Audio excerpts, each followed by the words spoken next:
Good evening students. हम लोग complex number पे थे और उसके कॉम्प्लेक्स नंबर में हम उसके कुछ बेसिक प्रॉपर्टीज़ और कॉम्प्लेक्स नंबर हमारे होते क्या हैं, कॉम्प्लेक्स नंबर का क्वाड्रेटिक इक्वेशन से क्या रिलेशन है, और एक्सरसाइज 5.1 के पहले 10 क्वेश्चंस हम लोग डिस्कस कर चुके हैं और वहाँ तक का काम आप सभी लोगों का कंप्लीट भी है। और तो उससे अगला जो टॉपिक है हमारा modulus and conjugate of a complex number, वो मैं आज स्टार्ट करने वाली हूँ। और इससे अगला टॉपिक भी हम एक साथ में इसमें कवर करेंगे, देखते हैं कितना हो पाता है। तो जो नेक्स्ट टॉपिक है हमारा वो है बेटा modulus and conjugate of a complex number. ठीक है, अब मॉडुलस को हम हिंदी में कहते हैं मापांक और कंजुगेट को हम कहते हैं संयुग्मी। ठीक है, तो ये टॉपिक जो आपका बुक में दिया हुआ है वो हमारे पास क्या बनेगा कि सम्मिश्र संख्या का मापांक और उसका संयुग्मी हम कैसे निकालते हैं। ठीक है, तो देखिए हम स्टेटमेंट पे जाते हैं। सबसे पहले डेफिनेशन क्या कहती है, अगर z a plus iota b एक कॉम्प्लेक्स नंबर है, एक सम्मिश्र संख्या है हमारी।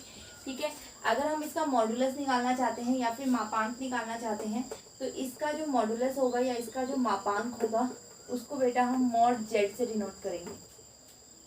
क्या करेंगे, जो भी कॉम्प्लेक्स नंबर दिया उसके दोनों तरफ पे ये दो लाइन्स हम लगा देंगे जिसे हम कहते हैं मॉड जेड, और इसका मान हमारा क्या होगा ए स्क्वायर प्लस बी स्क्वायर। ठीक है, मान लीजिए हमारे पास कॉम्प्लेक्स संख्या चल रही है 1 प्लस अयोटा। ठीक है, तो मतलब मॉड जेड हमारा उस केस में क्या बनेगा, यहाँ क्या बन रहा है 1 का स्क्वायर, बी का मान कितना बन रहा है 1 का स्क्वायर। इट मीन्स ये बनेगा 1 + 1 का अंडर रूट मीन्स √2। √2 हमारा क्या आ गया है, कॉम्प्लेक्स नंबर का मापांक आ गया है, मॉडुलस ऑफ जेड आ गया है। ठीक है, इसी तरीके से अगर जेड कोई नेगेटिव नंबर है मतलब -2 + √3 अयोटा ये लिया है मैंने, तो इसका मापांक अगर मैं निकालना चाहती हूँ क्या बनेगा अंडर रूट -2 का स्क्वायर प्लस √3 का स्क्वायर।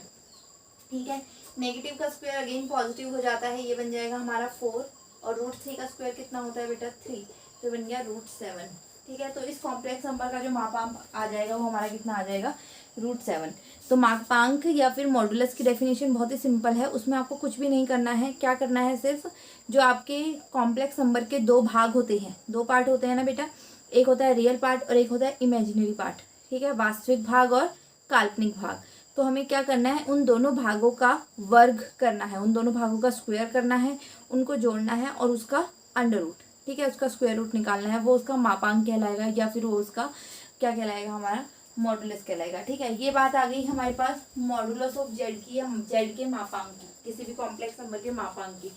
अगर हम बात करें कंजुगेट की, अब कंजुगेट क्या होता है, जेड कोई भी कॉम्प्लेक्स नंबर है ए प्लस अयोटा बी, अगर हम उसका कंजुगेट निकालना चाहते हैं तो उसकी कंजुगेट को हम क्या दिखाएंगे, जेड के ऊपर एक बार लगा देंगे। ठीक है, और कंजुगेट निकालने में हमेशा जो अयोटा वाली टर्म है इसको माइनस अयोटा से रिप्लेस कर देंगे। ठीक है, तो ये इसका कंजुगेट हो जाएगा। मीन्स अगर जेड हमारे पास ए प्लस अयोटा बी है तो उसका कंजुगेट कितना होगा, ए माइनस अयोटा बी। यही तो एग्जाम्पल लेते हैं, जैसे जेड यहाँ पे चल रहा था हमारे पास 1 प्लस अयोटा, तो जेड बार कितना हो जाएगा 1 माइनस अयोटा। इस केस में देखिए जेड हमारा चल रहा था -2 + √3 अयोटा, तो जेड बार या जेड का कंजुगेट बन जाएगा -2 माइनस √3 अयोटा। ठीक है, तो ये दो टर्म्स थी हमारी कि हमें क्या करना है, किसी भी कॉम्प्लेक्स नंबर का मॉडुलस या उसका कंजुगेट निकालना है, मापांक या उसका संयुग्म भी निकालना है, तो हम उसे कैसे निकालते हैं। ठीक है, तो बहुत इजी कंसेप्ट था, आई थिंक इसमें कोई प्रॉब्लम किसी को नहीं होगी। देखिए अगले हमारे कंसेप्ट पे हम लोग आगे जाते हैं।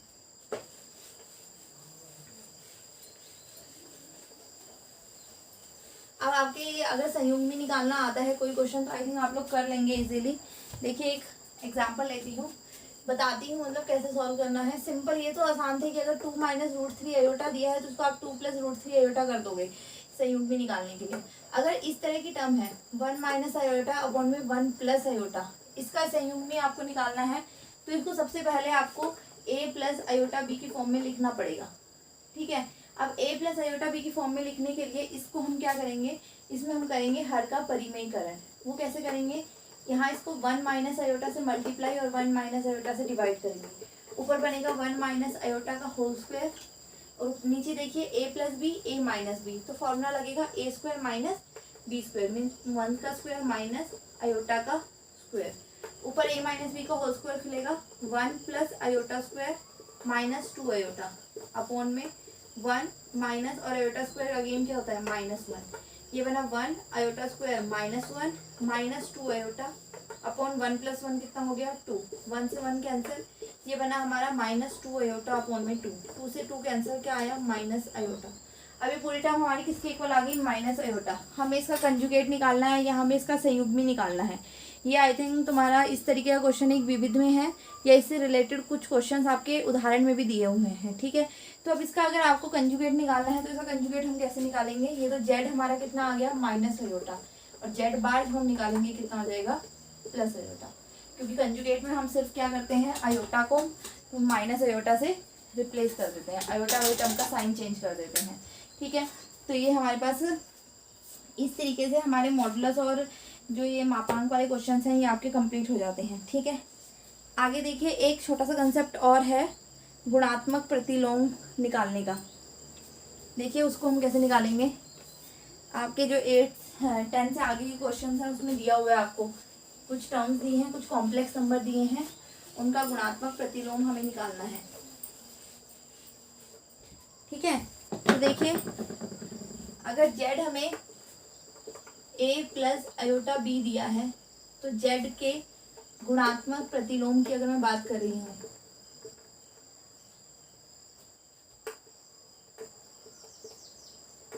मल्टीप्लिकेटिव इनवर्स भी कह सकते हैं इसको, ठीक है, उसकी हम बात कर रहे हैं तो वो हमारा होता है z इनवर्स। इसको z इनवर्स से डिनोट करते हैं और z इनवर्स होता है 1/a प्लस आयोटा b। या तो एक तरीका ये है कि आप इसको हल कीजिए, ठीक है, डायरेक्टली। अगर आप इसको हल नहीं करना चाहते तो एक डायरेक्ट फॉर्मूला भी है हमारा गुणात्मक प्रतिलोम निकालने का, ठीक है, वो भी आप लगा सकते हैं। z inverse is equal to mod z upon में z स्क्वायर, ठीक है। तो हमारे पास क्या है, ये है फॉर्मूला बनता है मोड z बार अपॉन में मोड z का स्क्वायर, ठीक है। दोनों तरीके से गुणात्मक प्रतिलोम हम निकाल सकते हैं। देखिए एक क्वेश्चन देखिए, एक क्वेश्चन मैं ले रही हूँ, उससे मैं गुणात्मक प्रतिलोम निकाल के आपको दिखा रही हूँ, आप उसको सॉल्व कीजिएगा। z is equal to 2 minus 3 iota, दोनों मेथड से करके दिखा रही हूँ। गुणात्मक प्रतिलोम निकालना है इस तरीके से भी और इस तरीके से भी। देखिए सबसे पहले इस तरीके से कर रही हूँ मैं, जब मैं कर रही हूँ z इनवर्स तो मैं इसको ले रही हूँ 1/2 माइनस 3 आयोटा, ठीक है। अब इसको हल करने के लिए मैं क्या करूँगी, हर का परिमेयकरण, ये क्या बन जाएगा 2 + 3 आयोटा इंटू 2 + 3 आयोटा। ऊपर बना 2 + 3 आयोटा, नीचे बनेगा a + b a minus b means a square minus b square. ये बना 2 + 3 आयोटा, नीचे बना 2 का स्क्वायर 4 माइनस 3 का स्क्वायर 9 आयोटा स्क्वायर।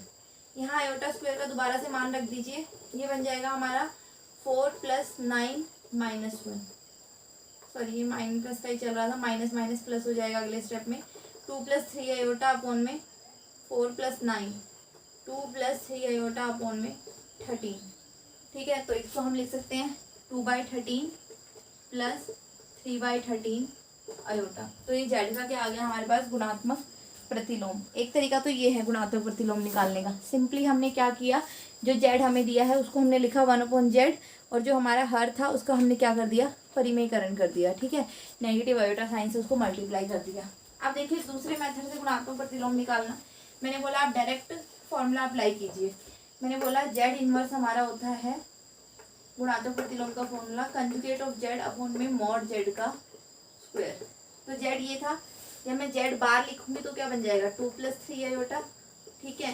फिर मैं लिख रही हूँ मॉड जेड का फॉर्मूला होता है 2 का स्क्वायर प्लस -3 का स्क्वायर। इस पूरे का क्या क्या रखा है उसने स्क्वायर, स्क्वायर से ये रूट कैंसिल हो जाएगा। ऊपर बना 2 + 3 आयोटा, नीचे वही बन जाएगा आपका 13। सॉल्व करेंगे जब तो वही बन गया, ये भी 2/13 प्लस 3/13 आयोटा, ठीक है। तो इस तरीके से आप क्या निकाल सकते हैं, मॉडुलस कंजुगेट और गुणात्मक प्रतिलोम मल्टीप्लिकेटिव इनवर्स, ठीक है। तो ये हमारे पास कॉम्प्लेक्स नंबर की इस तरीके से 5.1 जो एक्सरसाइज है वो सॉल्व हो जाएगी। उसके बाद जो 5.1 का सबसे लास्ट क्वेश्चन है उसमें भी कुछ नहीं है, आपने उस क्वेश्चन को सिंपली क्या करना है, a + आयोटा b की फॉर्म में मल्टीप्लाई करना है। जैसा दिया गया है उसको सिंप्लीफाई करते जाइए और आयोटा के मान रखते जाइए। उस तरीके से क्वेश्चन वो सॉल्व हो जाएगा। थोड़ा बड़ा है, नहीं होगा तो आप बताएंगे, उसको सॉल्व करवाया जाएगा। इसके बाद एक छोटा सा टॉपिक और मैं करवा रही हूँ। 5.2 जो एक्सरसाइज है आपकी, वो बहुत ही इंपॉर्टेंट एक्सरसाइज है। उसमें से आपका 4 मार्क्स का क्वेश्चन हर बार जनरली आता ही आता है एग्जाम में, ठीक है। तो अभी वीडियो ऑलरेडी बहुत बड़ा हो चुका है, तो इतना बड़ा टॉपिक तो इसमें नहीं करवा पाऊंगी मैं, तो उसको हम अपने नेक्स्ट जो वीडियो होगा उसमें करेंगे। एक छोटा सा टॉपिक है, उसको हम यहाँ पे सॉल्व कर लेते हैं, जो कि आपका है एक्सरसाइज 5.3। एक्सरसाइज 5.3 में आपका क्या है, quadratic equation.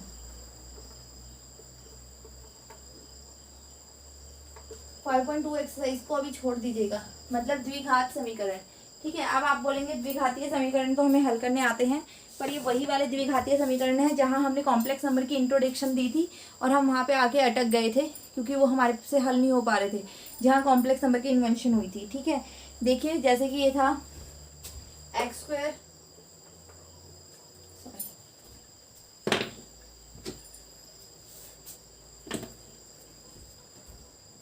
X square plus 2 is equal to 0, ठीक है, या x square plus x plus 1 is equal to 0, ठीक है।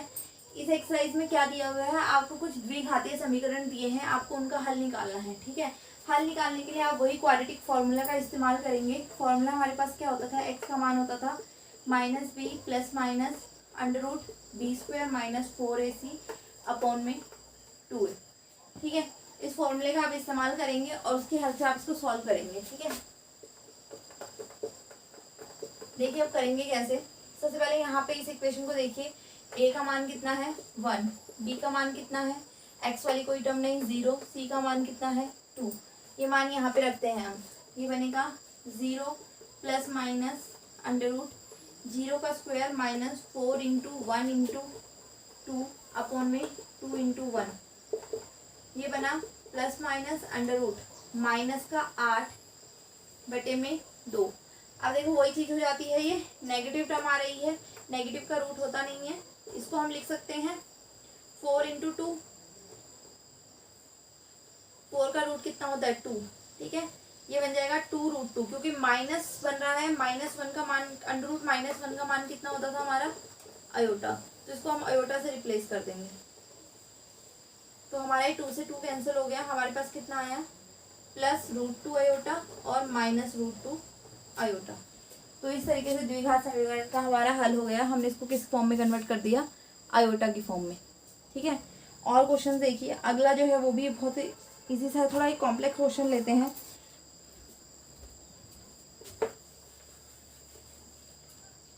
√2 x square plus x plus √2 is equal to 0, ठीक है।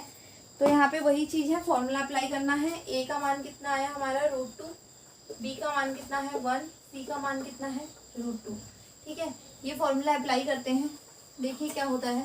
तो मैं फॉर्मूला अप्लाई कर रही हूँ, सबसे पहले बनेगा -b, ठीक है, मीन्स -1 प्लस माइनस 1 का square minus 4 into √2 into √2 upon में 2 2a, ठीक है।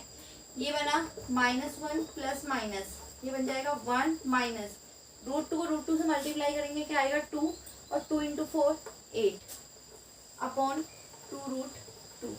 तो ये बना -1 प्लस माइनस -7 में √2 अब अंडर रूट -7 फिर से उस तरीके से हमारा क्या बन जाएगा,